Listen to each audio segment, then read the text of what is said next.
welcome. We all bid you welcome. John Clauser, Johnny Metal, the Metal Dad, coming to you from my music corner of the world. The year of the Priest grand finale. I know y'all wanted to see this go on all year long, but we had to come to an end of this series somehow, and we just wanted to take a moment to get as much of the gang back together as we could. Almost everybody who has guested on the show, either live with me here or in video form, will be featured here. So again, thank you to all of you guys. Um, Below me is my faithful co-captain, John the Music Nut, as I see it on the screen. And like I said, he was the guy that suggested us to do Judas Priest. And so I'm very thankful for that. John, how you doing, my friend? Doing well. How Rock, y'all how y'all doing today? rock and roll. To my Excellent. as I see on my screen, to my right, Jake, not from State Farm, our Ripper Owens friend. Hi. We got to I guess to my left. I don't know how this is all looks, but we got, as I call him, the Professor Peter Jones. How you doing, my friend? Well, sir, thank you for having me again. Oh, all the time. We have to the one caddy corner. I'm not even going to guess if it's to my left or my right, all the way from New York, Davey Cretan. How you doing, my friend? From Cretan Classics. Excellent. Thanks for having me. Glad to have you back. And then on the other corner, the man from the North and South Rock and Metal connection, from the area of Canada, we have Metal Roger. How you doing, my friend? Just trying to follow Pete Jones. I understand that. I understand that. And hopefully here in just a minute or so, there's Jack Toledano from Can you hear me, guys? All or Not. Yes. According to Jack, we can hear All you loud and right. clear, my friend. All right. Jack, again, thank you for being on. Thank everybody for being on. What today's show is going to be, this is going to be a real simple, real quick, wonderful little finale show. And how we're going to do it is we're basically going to nutshell our favorite Judas Priest album. And if a member of the band happens to watch this video, or if we ever had the chance to meet the band in person, and we just lost somebody, we just lost Jake. Anyway, if you got to meet the band, what would you tell them? So with that said, let me see how I'm going to do this. I'm going to go as I see it. I'm going to start with Peter Jones. Then we'll go to John, Roger, Jack, Davey, and then hopefully when Jake comes back on, I'll let him finish, and then I'll wrap it up, and then we'll insert the videos of other people who couldn't make it tonight. So, Peter, you are first, my friend. Well, thank you. And because I'm first, I get to do this. I will speak on behalf of everybody else that we were the ones who were honored to be invited and included in your series. And I think it's essential to point out this. Chemistry is not trainable. You either have it or you don't. Well, guess what? You two have it in spades. So when we join in, foundation's already there, folks. We just have to add icing and sprinkles and sometimes candles to an already well-baked cake. So thank you for that. Not to get off on too much of a tangent, but first has its privileges. We will make this real simple, as the premise states. No, it's not ram it down, what you may think. It's always been stained class. This is a perfect 10 for me. It's been a perfect 10 since it came out. Everything since then has been measured against it, fair or unfairly. There's not a single moment of this album that I would ever consider skipping for a nanosecond. I love the sound of it. I think this is the height of their riffage. I just think the drumming is spectacular. Rob is in another planet here. it's just such a standard, and it has held up and will continue to hold up through the rest of their catalog. Um, so that's always my top pick. If I was to say something, it will be a heartfelt apology. I'm sorry that I didn't get to see you at Flipside Records in Wheaton, Illinois for the promotion during Unleashed in the East.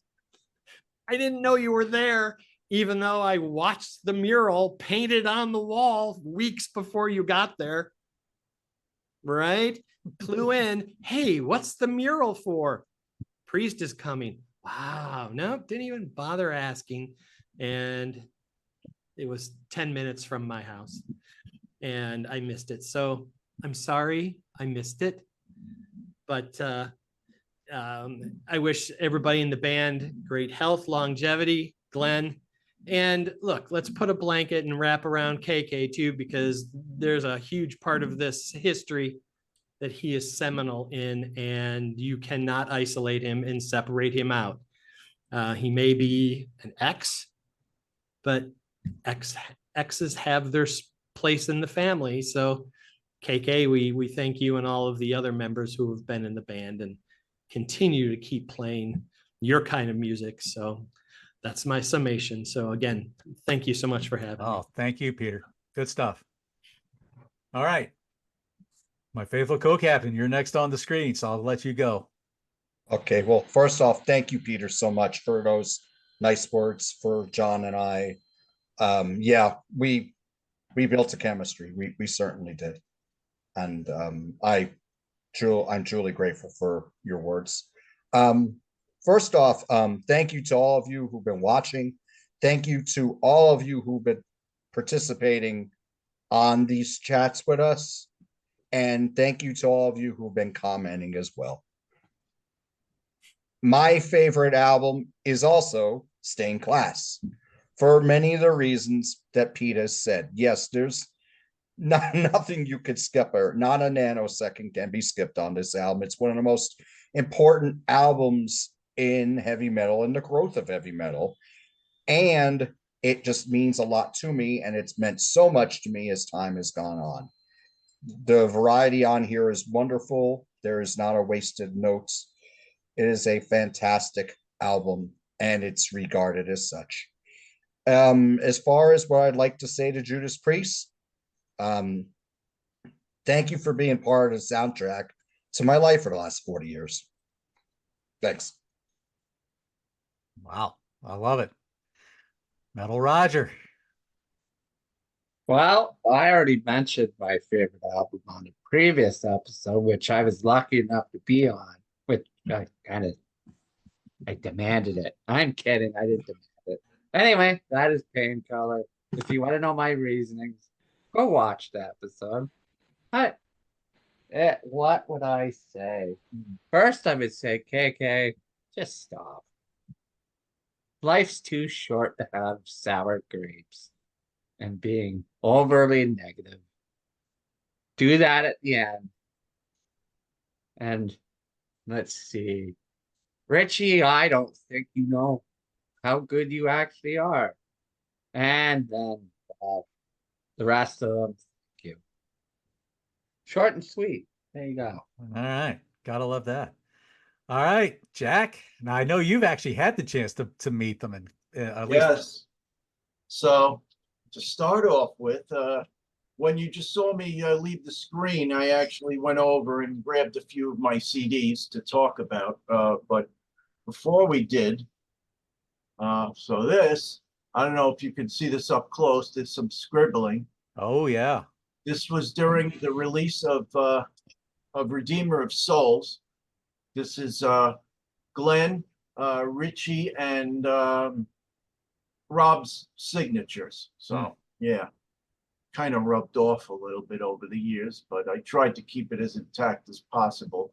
So to start off with, I didn't know, I had no and this was at right in Times Square. There is a Hard Rock Cafe there. I'm sure you're familiar with Davey.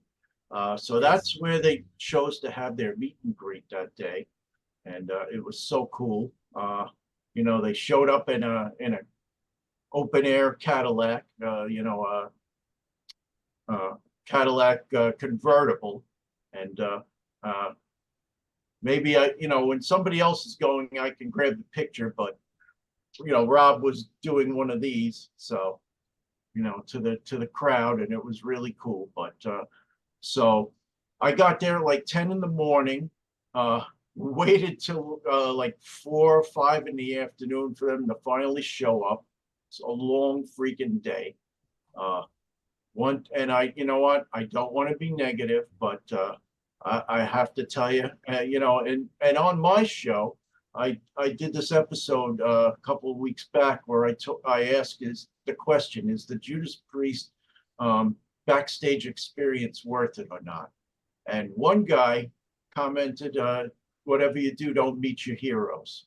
So that was a very true statement, because Glenn was the first one out of the car, and he had a baseball cap on, and he had it pulled way down, almost covering his eyes.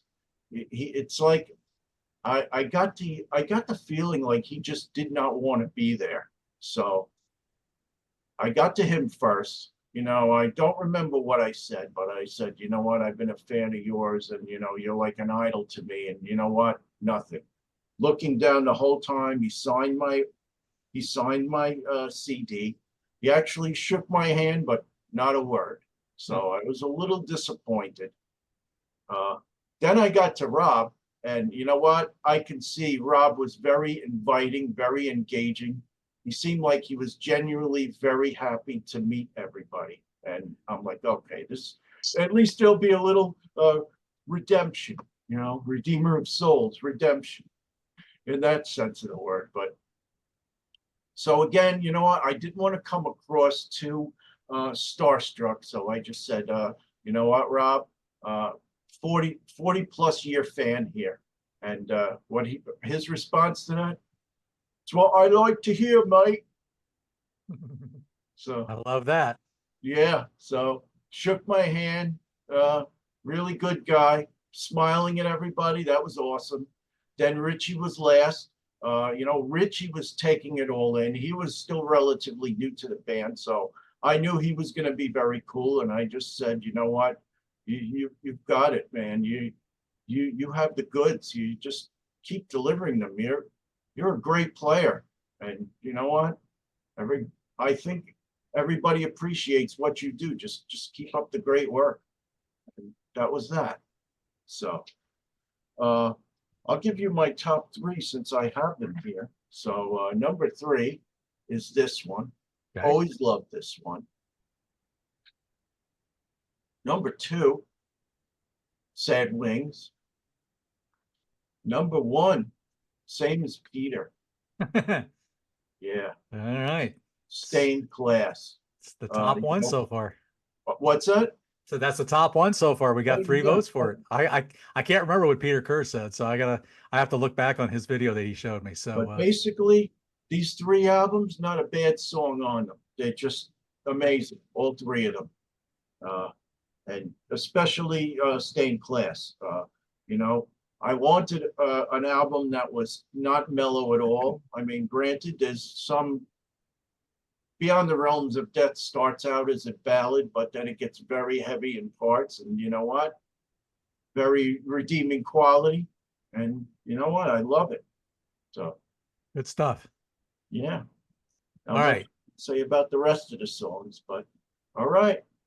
Carry Very on. cool. Thank you, Jack. Sure. All right, Jake, I'm going to let you go since you've been having a few technical issues. So I'll let you go ahead and do your thing. Can anyone hear me? Can you hear Yep, me? I can hear you fine.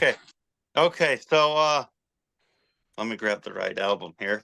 First of all, I don't know if Mangus is going to watch this. He did convince me to spend the money finally and buy this, buddy, the tour edition. Thank you. But my favorite album, and I'm sorry to do this to you guys, but here we go. Stained Glass. It's going to be a sweep. It might not be the one I reach to for the most often, but whenever I listen to it, I'm like, man, that it's an art album. It's just an art album. as for what I'd say to the band, thank you guys for just being awesome and you know, a soundtrack to my life.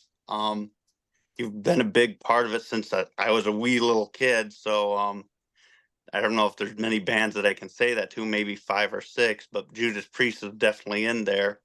Um, and Ian Hill, I'd like to thank him for keeping it simple. There's a lot of bass players out there that do that, but not many in metal bands that are like, that's a good starting place to start off with. So Ian Hill, I'd like to say thanks for keeping it simple. And then being that I was the unofficial Ripper Owens guest, I think I gotta thank him for his time helming the band. And he's from Akron, Ohio. But when I was a kid and found out he was from Akron, I'm originally from a little town on the South Dakota border called Canton. And it's 30 minutes from Akron, Iowa. And being dyslexic, I thought he was from Akron, Iowa, not Ohio. So I don't know how long I went thinking he was from Akron, Ohio. Oh, he's from 30 minutes where I was born. Then I found out, oh, Iowa or Ohio, not Iowa. Yeah. But thanks, Tim, for helming the band when you did, and those 2 albums. And thanks, guys, for all the albums and years of good stuff. Very cool. Very cool, Jay. All right, Davey. You are the last on the screen, so have at it. Okay. First of all, I want to thank the 2 Johns for having me on late in the series. I was on the episode for Invincible Shield. And this is not my choice for my favorite Priest album, although I think it's an excellent record. I also want to give a quick shout out to Jack, who just had a birthday. So happy belated birthday, Jack. That's right. And also, Jack is the first one who gave me a shot on YouTube. I did a sports episode of all things with Jack on our beloved, losable, lovable Mets. So Jack gave me my first shot. So thank you, Jack. Hey, Thanks, but you guys took half the series of our Phillies to my Phillies in Britain now. Yeah. That's a surprise. We won in the last inning there. sorry to derail it, but I had to put that in there. So We could talk about this more later, but somebody had a funny shirt to which I had a funny answer. But thanks for the shout out, Davey. And I want to give a shout out to my daughter, because every time I have a birthday or Christmas, I always get these wonderful Judas Priest style presents. So like this, this is British Steel. Yep. This is, nice. Screaming for Vengeance. And most recently, I got a new iPhone 13, and look at the case that she gave me. Oh my. That is awesome. Nice. Isn't that great? So thank you. I love you, Sam. You're the best. All right, continue, Davey. So, Sorry. It's okay. Like Roger, I have a slightly contrarian choice. Stained Class is an amazing album, but my favorite, because I'm a big prog rock guy, I've got to go back a couple of years. Sad Wings of Destiny from 1976. That's the album, probably by Priest, that I played the most when I worked in the record shops. I always went to that record. Just that first side, especially Victim of Changes, one of the greatest songs ever in rock, hard rock, metal, whatever you want to call it. Just Halford's vocal range on that song is just mind-blowing to me. And the guitar playing of Tipton and Downing, and even Ian Hill on bass coming through there. Just that middle section, or the mellow section, 2/3 of the way into the song.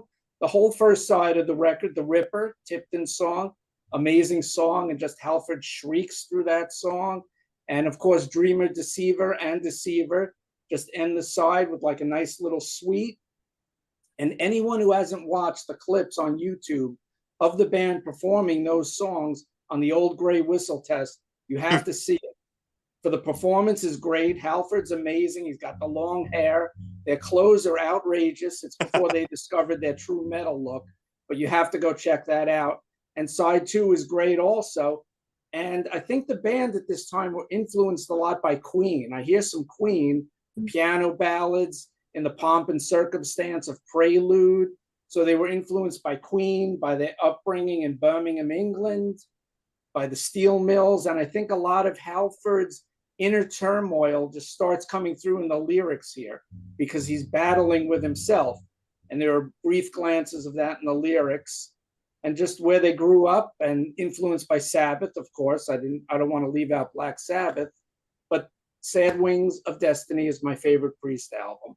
And I did meet Priest. And if you guys watched the episode of Invincible Shield, I tell my backstage story of meeting the guys in Judas Priest. So I'm not going to say that, but I do want to thank them now because that was over 30 years ago. I met them on backstage at Painkiller 33 years ago, maybe 34 by now. I want to thank them for 50 years of hard rock and metal and just keeping true and always progressing. They changed their sound, they changed their style, and I appreciate that. Not every album sounds the same, not every album works, but you got to take chances as a musician. You can't just stay static throughout your whole career. So I appreciate what they've done and what they've given us in the genre of hard rock and heavy metal. So thank you very much to all the guys who've played in Priest over the decades. Very cool. All right. Thank you, Davey. Now let's hear from some of the folks who couldn't be here tonight. And then I'll wrap this up here. So here we go with a couple of extra videos that we're going to throw in here. So G'day everyone, it's Peter Kerr from Rock Daydream Nation. Congratulations to John Clauser and John the Music Nut for a wonderful series on Judas Priest. Album by album, must see YouTube. I've been asked to tell everybody what is my quintessential Judas Priest album. Before I talk about that, I have to say it was an honor to be on your show and cover the Nostradamus double CD, much maligned album, but everything I said in that show I still stand by. Big kudos to Judas Priest for doing something really brave and out there. Yeah, folks, discover it. It's one of those albums that's going to age like a fine wine and continues to do so.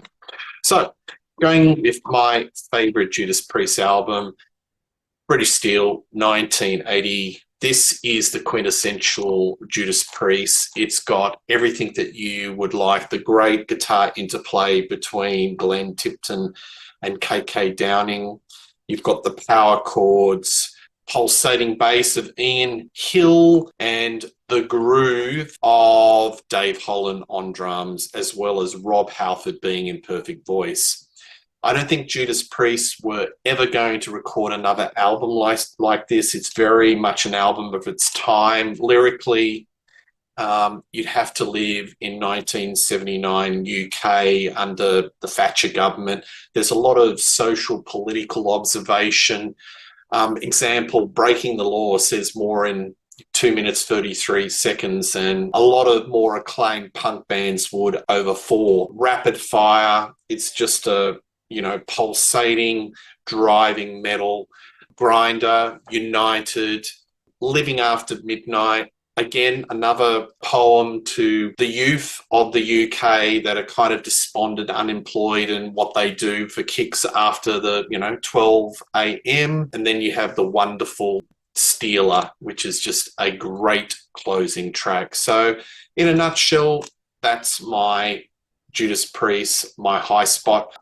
If Judas Priest were watching, what would I say? I would say thank you for the music over 50 years. Metallic, mayhem, influence, keep rocking. Metal. Hey, John, it's Mike from Grab a Stack of Rock. And in answer to your 2 questions about Judas Priest, what is my favorite album by the band in a nutshell? Gonna go with Screaming for Vengeance. It's heavy, it was modern for the time, it's sharply produced, and it's got a lot of fast burners on it. If I got to meet a member of the band, or a member of the band watch this video, what would I like to tell them? I'd like to tell Rob Halford, thanks for inspiring a kid and just making life a lot more entertaining. Especially Rob Halford. He was the one that I identified with the most. So there you go, John. My 2 questions. Hey, John. I'm picking British Steel as my favorite Judas Priest album. This is an iconic album that I love listening to and I never get tired of. It's just classic. It's got anthem, it's got everything. And I can't say enough about this album, but I can tell you one thing. If I had a chance to talk with Judas Priest, I would tell him that, man, thanks for the music, thanks for the history, and thanks for keep rocking. Okay? So, carry on, John.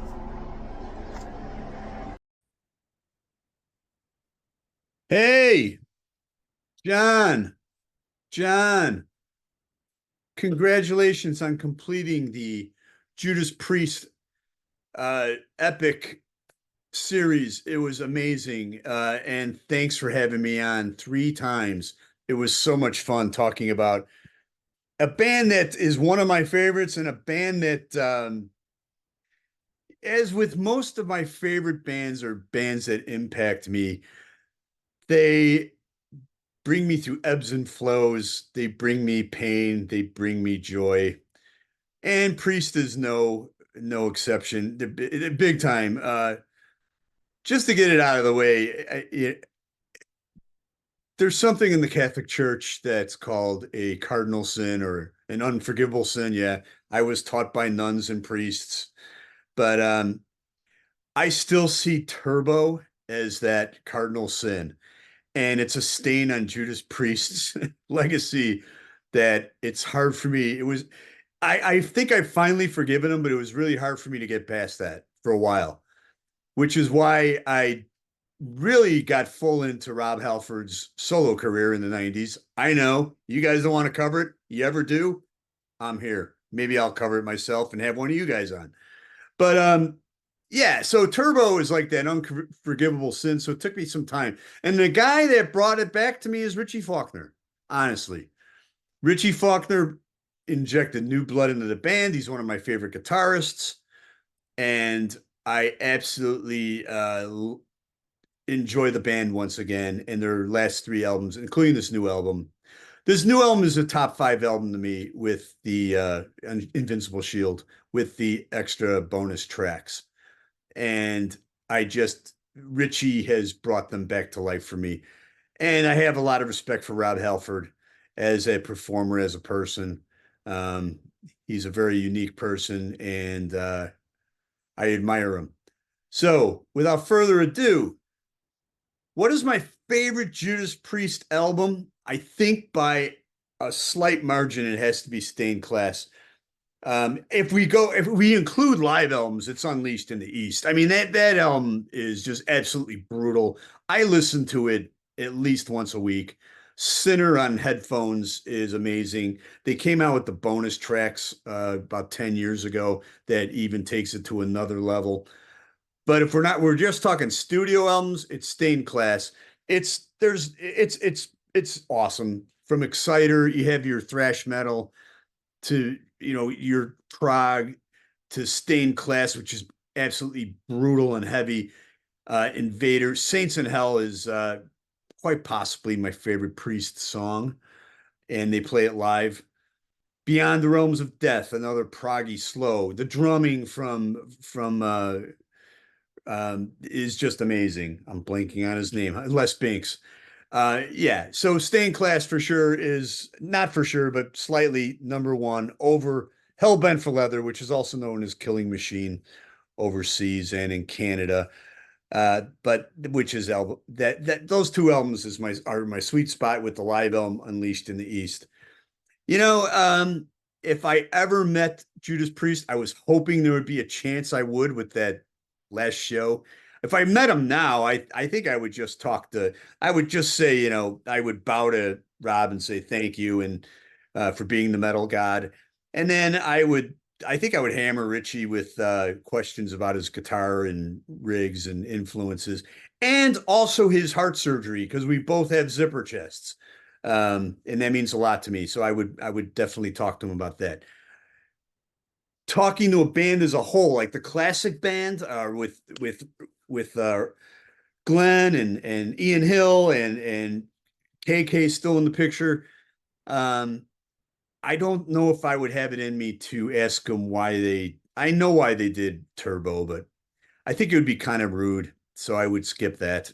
I mean, when I met Kiss, I didn't, say, why did you do this or that? I just said, thank you for the Alive album and everything. I think one of the questions I would ask Glenn is that Sports Illustrated, I know it's out there. There's a Sports Illustrated article about him and KK and their love for golf, believe it or not. And I love golf, and the US Open's coming up this weekend. And my son's going to be there. Look for the guy in the pink Lynx hat, Lynx in Michigan. But yeah, I would ask him about that article, honestly, if I had to ask him one thing. Odd enough, but they get asked so many different questions. I think when you ask bands questions like that, you get more of an honest answer. Like when I met Eric Singer from Kiss, I asked him about the Cleveland Browns because I knew he was a sports fan. He wouldn't stop talking to us, right? Or I asked Gene Simmons about Wendell Williams, or I asked him about who played drums on Alive 2. And he doesn't get asked questions like that all the time. So he talks to you more. So I definitely would ask Glenn Tipton about that golf article if I met the band. If I met this current band, I would just bow to Rob, and I would talk to mostly Richie about gear, influences, and heart surgery. So again, I can't thank you guys enough for having me on. It was so much fun. If you want to do solo, Rob Halford, I'm in. You want to do anything, I'm in. You guys have a great channel. John Clauser, you're great people. I hope to meet you at the Enville Pub one day. Man, you post those pictures and oh my God, it looks delicious. But once again, thank you very much. And it was so much fun. And we'll see you soon.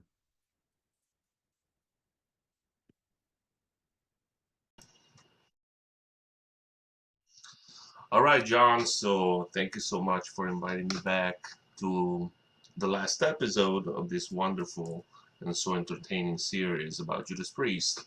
I really loved it, and I appreciated your invite for being here again.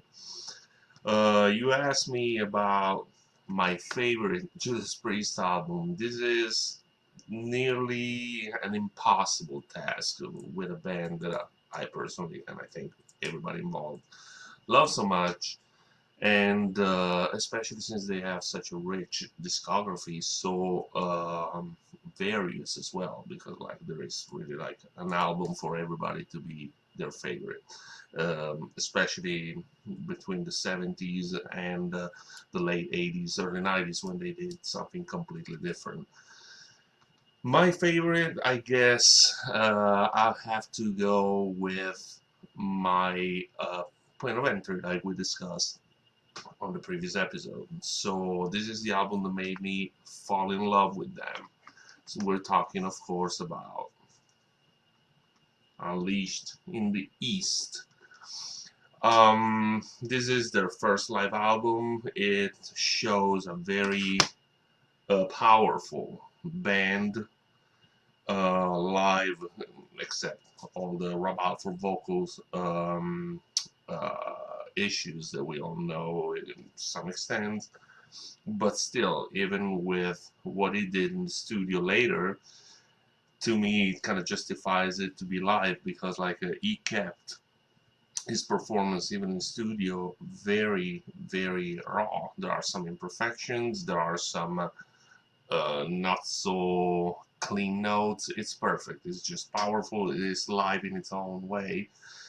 The band is untouchable. Les Binks is most likely my favorite drummer in the history of the band, although I really love Scott Travis, because I think Scott Travis is able to replicate more or less every drummer that has been before him part of the fold. Why do I choose also this album is because like it kind of closes the first decade, which is to me personally, like I said, the best one, where the band explored the most between blues rock at the very beginning, prog rock, invented, somebody might argue at that point, heavy metal the way we know it. This album, in my opinion, is the definition of heavy metal itself. Let me just talk about this. This is just something that I probably already mentioned in the comments a couple months ago when this album was touched originally. Exciter, Running Wild, Sinner, Ripper, Genocide, Tyrant. We're talking about 6 songs out of 9. The titles were taken by recording bands in the 80s. More or less famous, of course, like Exciter, Running Wild, Sinner. They were like probably the most famous ones. The Ripper were sort of King Diamond, small band that lasted only for 1 album, sort of a cult band. But still, I think that by itself is testimony of the importance of an album like that. An album that, again, in my personal opinion, defines heavy metal. They were able to take the songs, some of the best songs from their first early masterpieces, and made them actually way more powerful, way more modern, to introduce the band to a new decade as a staple, as actually a blueprint for thousands of bands to come. This is my choice as first band in my personal ranking.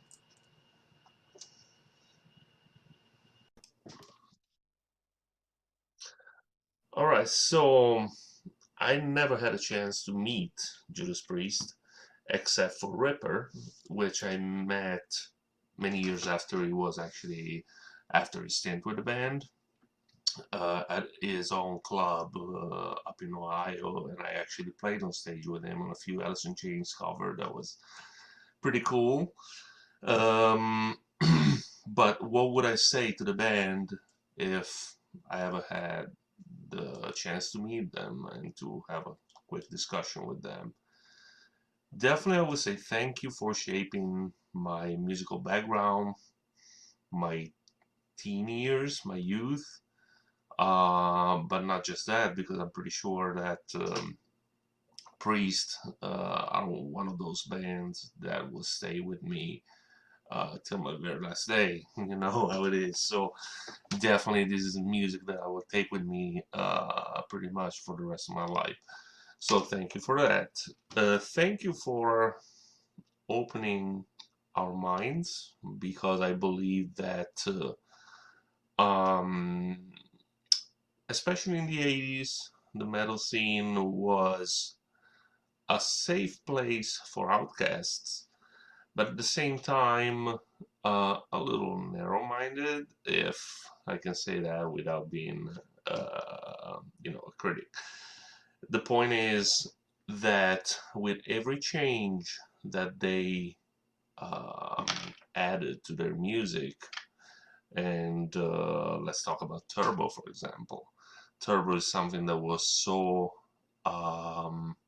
ridiculed, so hated at the time, and now it's actually very well accepted for the most part by most of their fan base, and actually helped us discover different sounds, different colors in the music.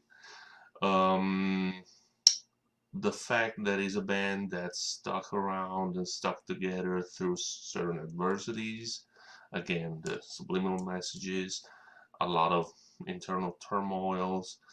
Why not Rob's sexuality as well and stuff? So it made it like a safe place for a lot of different branches of people to be accepted, to be part of a family in a way, if you will. And still today, with Glenn's situation, which is quite tragic, unfortunately, the love, the protection that they show around him is commendable. It's definitely something that inspires. Only Def Leppard, through Rick Allen's accident, shows something to that degree, I suppose. So definitely thank you, Judas Priest, for 5 decades of excellence. Hello, Metal Maniacs. Johnny Metal and John the Music Nut. Thank you guys for this super fun series of the Year of the Priest. It's been fun to experience. Thank you guys for your education, to my beautiful wife, Adeline, for our surprise trip to see the Priest. And if I was to say my favorite Priest album, if I had to say right away, Painkiller. It's everything that Judas Priest is. They are the first metal band who said, we are a metal band.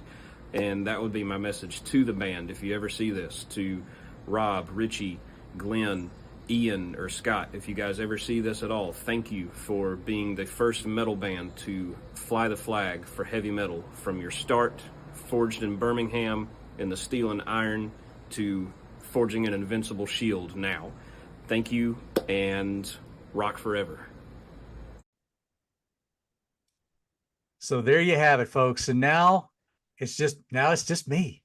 I'm the last one to go, I guess. So if y'all saw the ranking show that John and I did, you know what mine's going to be. Of course, it's going to be Screaming for Vengeance. It was my entry point.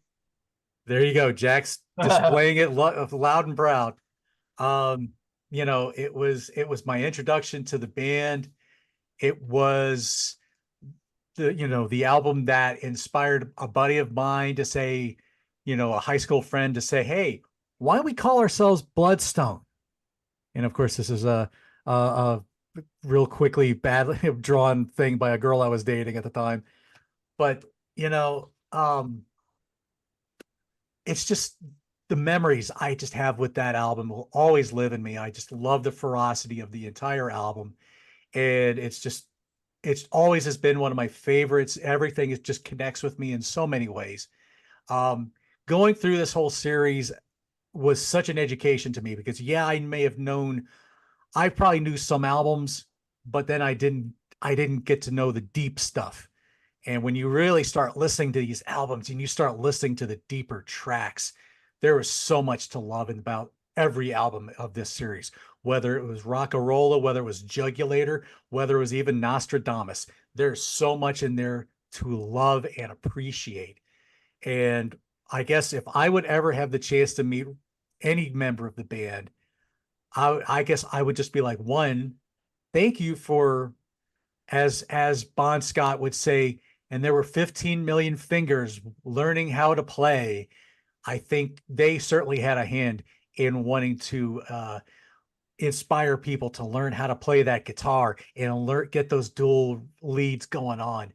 And, just everything that they stood for in their songs, and just everything that they brought to the table.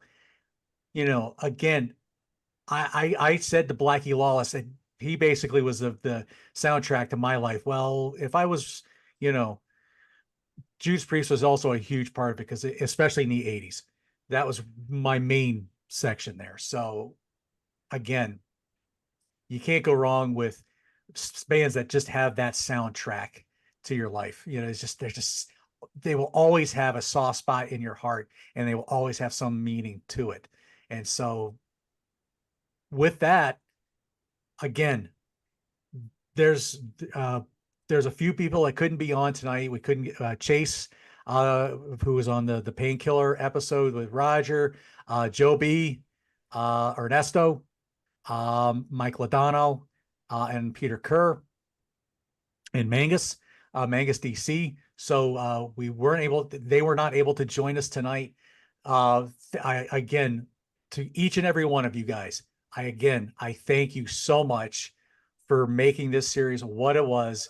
It was truly a blessing, and it was an honor to be amongst you guys. So I was glad to herd as many of the cats together as I could. So with that said, for the Professor, Peter Jones, for Davey Cretin of Cretin Classics, for Jack Toledano of All or Not According to Jack, for Metal Roger, my good friend from the North and South Rock and Metal Connection.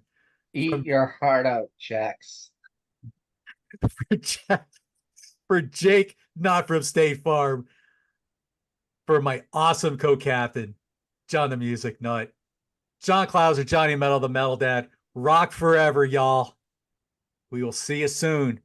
We got John and I will be coming up with all kinds of stuff. You're going to see all these guys in some way, shape, or form. Count on it. Rock for everybody. We'll see you soon.